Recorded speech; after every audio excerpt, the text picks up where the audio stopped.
Police वालों की गुंडागर्दी देखो, हमारे स्टाफ का ऐसे मारा इन्होंने, खून निकल रहा है, ये देखो सिर फाड़ दिया। प्रशासन की गुंडागर्दी देखो, यहाँ पे ऐसे मारा हमारे स्टाफों को देखो।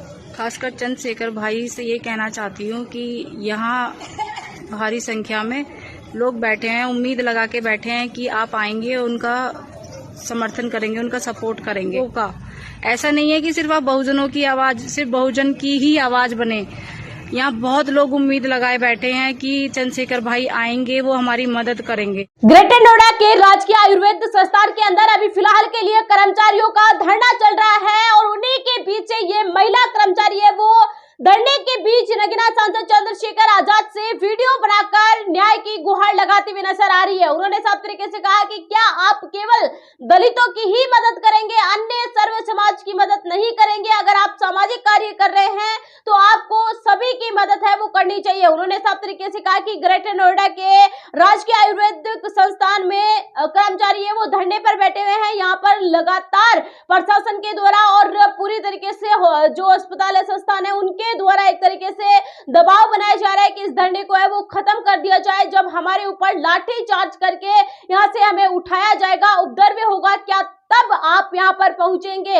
उन्होंने साफ तरीके से कहा कि हमें उम्मीद है कि नगीना सांसद चंद्रशेखर आजाद हमारी मदद करने के लिए जरूर यहाँ पर पहुंचते हुए नजर आएंगे। दरअसल आपको बताएं तो उसके बाद देर रात यहाँ पर राजकीय आयुर्वेद जो विज्ञान संस्थान है उसके धरने पर जो लोग कर्मचारी है वो बैठे हुए थे, उनके ऊपर प्रशासन के द्वारा लाठी चार्ज करने का आरोप है। वहां से बुरी तरीके से उन्हें हटाया गया है अस्पताल से, उस स्थान से जहां पर वो धरने पर बैठे हुए थे।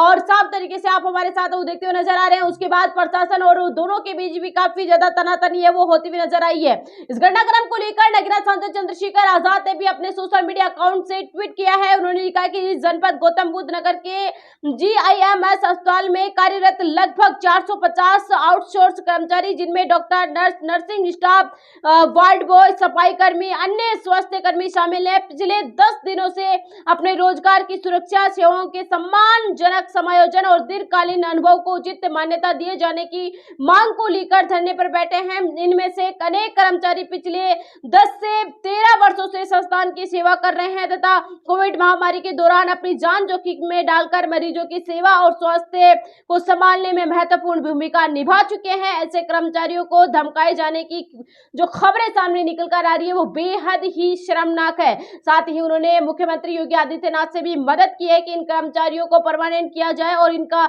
भविष्य है वो सुरक्षा के अंदर जो मौजूद है उसे सुरक्षा प्रदान की जाए। साथ ही उन्होंने उत्तर प्रदेश की पुलिस से भी मांग की है कि कर्मचारियों के साथ किसी भी प्रकार की धमकी, उत्पीड़न, दमनात्मक कार्रवाई पर तत्काल रोक लगाई जाए तथा उनकी सेवाओं, अनुभव और रोजगार सुरक्षा को ध्यान में रखते हुए न्याय संगत और मानवीय समाधान है वो निकाला जाए। आपको बताएं तो फिलहाल के लिए नोएडा से ये खबर निकलती हुई नजर आ रही है कि जो कर्मचारी धरने पर बैठे हुए थे उनके ऊपर लाठी चार्ज करके उन्हें हटाया जा रहा है। जो कर्मचारी यहाँ पर GIMS हॉस्पिटल के अंदर बैठे हुए थे, धरने पर बैठे हुए थे, उन्हें जबरन वहां से हटाया जा रहा है, उनके ऊपर लाठी चार्ज की जा रही है, जिसके अंदर कुछ महिलाएं कर्मचारी है वो भी घायल होती हुई नजर आई है। यह तस्वीरें सामने निकल कर आ रही है नोएडा से।